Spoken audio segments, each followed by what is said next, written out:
What up? T-Bob here. And Jake as well. And look at you. You done stumbled upon little OTB Saints, where we bring you all the latest black and gold coverage. Who are the Saints going to draft? Who's going to be their quarterback? What does the salary cap look like? All that information and more. Hope you enjoy it. Like, subscribe. Ross Jackson, who joins us now, host of Locked On Saints, of course, our writer over on LouisianaSports.net. Go to the website, and chances are he's got like 7 new stories up because he is always working. Ross, what's going on, man? Always a pleasure. Hey, buddy. Doing great, man. Thanks so much for having me on. All right, so it is draft week, one of my favorite weeks of the year. Does it feel a little bit different, though, for the New Orleans Saints because there's so much talk of them selecting a quarterback? Because we all know the stat, 1971, the last time the Saints actually drafted a quarterback in the first round. I don't know. It does feel a little bit different for me. Does it for you, Ross? Yeah, a little bit. It feels different to me for a different reason, though, because I remember back in 2022, everybody was like, the Saints can't leave without a quarterback in the first round. Can you pick it? Malik Willis, Desmond Ritter's pro-ready, blah, blah, blah, blah, all of this stuff. Everything. Sorry, I remember that conversation a little bit, but I think that this year, the reason why it feels so different is that no one really knows what this team is going to do.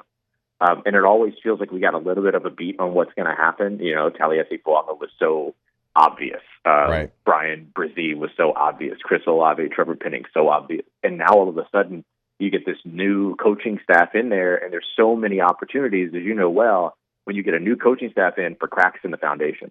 And it feels like there's been no crack in the foundation. It feels like there's so many different directions the team is expected to go. That means that no one knows where this team is going to go. And that's a pretty good sign for the long term when it comes to future drafts for this organization. I mean, Ross, at this point, would you be surprised if Sanders wasn't the pick at 9? No, not at all. I would be surprised if he was, if I'm being honest. I'd be more surprised if he was a selection at 9. I haven't really bought the idea that they were in on him, and maybe that's them. Maybe that's the team selling it really well. But everything from Deion Sanders being what I would say is too vocal about the connection between his son and the New Orleans Saints to, Kellen Moore and Doug Nussmeier not even making the trip to go to the Colorado Pro Day and instead sending quarterback coach Scott Tolzien as well as wide receivers coach Keith Williams. I feel coming out of all those things that Will Shepherd, the wide receiver and Mandeville native, is more likely to become a New Orleans Saint than Shiro Sanders. And also, I mean, over the last couple of days, I think we've all kind of seen that the Saints are big fans of Jackson Dart as well. Now, if the Saints were to select Jackson Dart, if that ended up being the quarterback that they got in this draft, when do you think that would happen? I like the idea of a late trade-up for the New Orleans Saints into the back half of the first round. I think about the 2018 Baltimore Ravens trade where they moved up from number 50. They were in the 50s in the second round. And they moved up to number 32 overall with the Philadelphia Eagles, who are picking number 32 again this year, to be able to get up there and get Lamar Jackson, who Baltimore had originally passed on twice because they had an original selection. They traded back from that selection. Then they took Hunter Henry. Then they moved up to go and get Lamar Jackson. I could see the Saints doing something similar, trying to get up ahead of the Cleveland Browns, who have that number 33 overall selection, that second round selection. Yeah. And so the Saints don't have to do too much to be able to get up from pick 40 to pick 32 if they want to go up and get a guy like Jackson Dart. I'll throw Louisville quarterback Tyler Shuck in there as well. Those guys aren't super likely to make it to 40. And so the idea of jumping up and making a quarterback selection in the first round as a second first-round selection makes a lot more sense to me, and you get the fifth-year option on the player that way.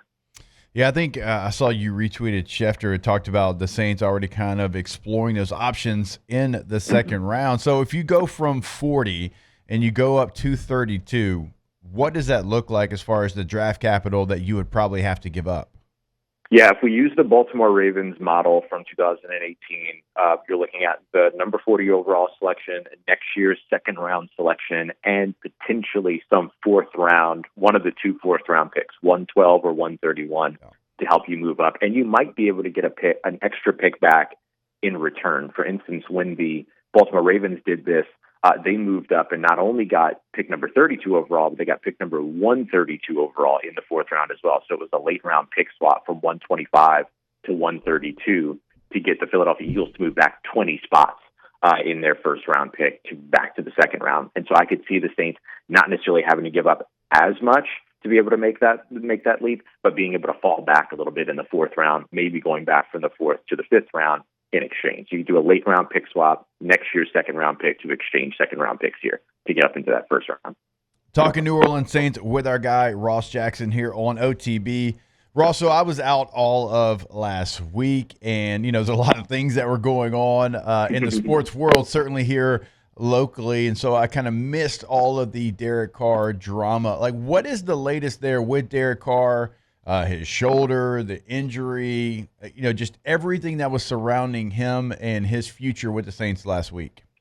Yeah, so there was an initial report around Derek Carr having a shoulder injury that potentially threatens Phil does, his 2025 season availability. That shoulder injury is expected to be a throwing shoulder injury, which would then be connected to the same shoulder that he injured back in 2023 in that Green Bay Packers game where he had that AC joint. Never missed any games during that, but missed sort of the second halves of games. And then had some games, that Atlanta Falcons game in particular, where even he said that he just couldn't get the ball where he needed to go, things like that. And that injury was something that had also kind of been sort of pre-existing shoulder stuff as well. And so the Saints have known about this injury for some time, but what the league is starting to question, and when I say the league, I mean, people within the NFL, what they're starting to question is this actually just more of a leverage play for Derek Carr to get out of New Orleans? Is all of this, all these kind of rumors and speculation, and look, a lot of evidence that points to it too, that Derek Carr is frustrated here in New Orleans and wants out. And so if that's the case, he could be using this as a sort of leverage to say, hey, go ahead and plan for your future at quarterback without me having to ask for a trade. Then once you planned your future at quarterback, you can move on from me. And so then that ends up creating sort of this opportunity for New Orleans to either designate him as a post-June 1 cut at any point after they kind of figure out what their quarterback situation is going to be, or they end up looking after June 1st to trade him somewhere, which I think is going to be a little tough with the 2026 cap number. And it's tough to say, hey, we want to trade the guy who might not play in 2025, right? Like, that's a challenging thing to be able to pull off. But if they were to end up moving on from him, post-June 1 cut, certainly a way to do it. Or, the shoulder injury is something that he works on, and then he's back in 2025. Like, literally anything can happen at this point. But there is sort of an expectation that the Saints and Carr will be headed towards a split at some point. We just don't know if it's this offseason or next offseason. And Ross, if you move on from Derek Carr, and gosh, it does feel like right now that is going to be the move. But if you do, and you select a quarterback in this draft, and you select him in the first round or the second round, and you're going to have a quarterback room that has a rookie, a second-year player, and a third-year player. Like, if that's the case, would the Saints go into the season with that being their quarterback room? Yeah, I would expect some adjustment there. I mean, they also have Ben DiNucci on the roster, who's a veteran and who's got experience with Kellen Moore from 2020 and 2021 back with the Dallas Cowboys. But I wouldn't be surprised to see them go back to the market for another veteran as well. A popular name, and understandably so, is Teddy Bridgewater. The Saints have shown, proclivity for reunions and guys that they're familiar with has not waned at all. Yeah. And so they could potentially go that route. That would be a good kind of, a good move for the fans too, who would get some excitement out of having, Teddy Bridgewater back and all that. And then, they could go another kind of wily veteran route of Carson Wentz. There was some of the early connections with Aaron Rodgers too, but it seems that Aaron Rodgers isn't close to making this decision. So I don't think that you can fully lean in on that. And then the other route that you go to is wait and see who becomes available, right? I mean, teams go through this draft, they draft quarterbacks.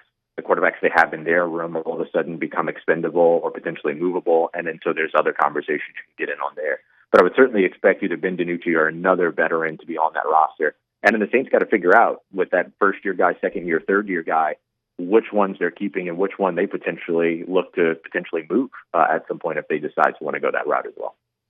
Hey, Ross, I know we're talking, a lot of quarterback. That's exciting, again, and the Saints right now looking for an upgrade at the position. But going into this draft, what would you say is their biggest need? Because you kind of look around, and I know they've got needs in a lot of different places. They've tried to shore up the defensive front through free agency. The offensive front certainly has a ton of assets thrown into it with first-round picks. Your receivers, they're talented, but health concerns, like what would you say is the biggest they have to hit in this draft need? Yeah, it's interesting because there's a lot of, like you said, there's a lot of different directions that they can go. I think defensive line is always worth investing in, especially when you have kind of a changing scheme. Everything kind of starts at that front. So how do you bolster that front? So they could always go that route, whether it be on the interior or over on the edge. But if you're going to go to a young quarterback, I think that raises sort of the importance of pass catcher, offensive line, and running back.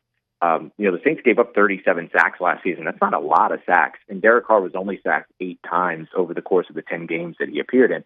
The issue is that Spencer Rattler was sacked 22 times in his 6 starts, and then Jake Haener was sacked 6 times despite only having 1 start.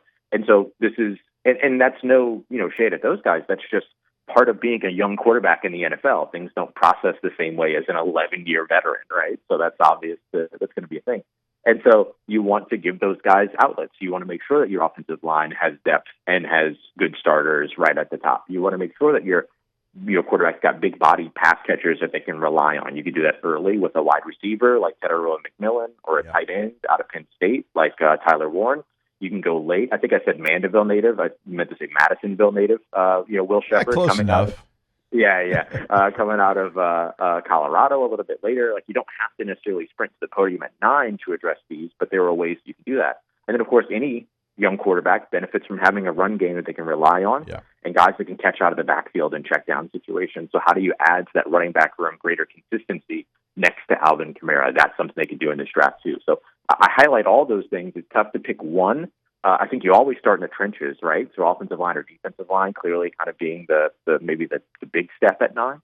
But outside of that, like, there's still so much that they can address. And because they have 6 selections right now in the top 131 selections of this draft, they're in a good position to be able to kind of hit multiple spots there. Yeah, and as we all know, they love to move up in a draft, and the likelihood of that with those picks is highly likely. All right, last one, Ross. You've heard a bunch of different names attached to the Saints, be it at 9 or somewhere else in the first round, wherever they end up picking.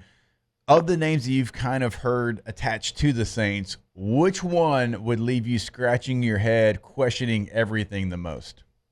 Oh, I think I would have to probably go with let me go with Shamar Stewart out of Texas A&M. Yeah. I think Michael Williams, he's kind of lumped in this conversation as well, the edge rusher out of Georgia, but a little bit more production, a little bit less opportunity, all those other things. And so I think that one wouldn't leave me scratching my head as much. But a guy like Texas A&M's Shamar Stewart, he's got all the physical traits, all the physical tools, but 1.5 sacks in each of the last 3 years, not a ton of production. Has a lot of kind of raw traits that need development. I just don't think that the Saints are in position right now to go the developmental, raw, defensive player, or really either side of the football. But I just don't think they're in a position right now to take that kind of selection. They were in 2018. They're not in this need. They're in a situation now where you need somebody that's going to be an immediate impact player. And so I think that a Shamar Stewart ending up with like the Philadelphia Eagles is a very different Shamar Stewart than a Shamar Stewart that ends up with the New Orleans Saints. I think that's a very different player, and I don't think the Saints have the ability to bridge the gap right now while inputting brand new systems, brand new coaching, and potentially starting over with an entirely different quarterback. Yeah, that's actually very well put. I agree with you wholeheartedly on that last fact as well. There is our guy, Ross Jackson, at Ross Jackson at NOLA is the handle on social media. Give him a follow there. Host of Locked On Saints, of course, LouisianaSports.net, which, Ross, I'm going to assume you're going to have a couple of things going up this week on the website covering this draft for the Saints. Oh, yeah, I'll have more than a few things for sure. I might do a mock draft every day up to the NFL draft. I'll certainly have one coming out today. But with this team being so kind of enigmatic in terms of what it is they're going to do, we might need to take multiple stabs at this thing and see what we get right at the end of it. Ross, we appreciate your time, brother. We'll catch up again soon. Of course, homie. Thanks so much for having me on, man. Wow, just amazing black and gold takes right there, Jake. I don't think I've ever heard any takes that are better than the two guys that just gave you that take. And you can keep getting them by going ahead and liking, subscribing, ringing the bell to get notifications when we post. Have a great day. We'll see you on the next OTB Saints.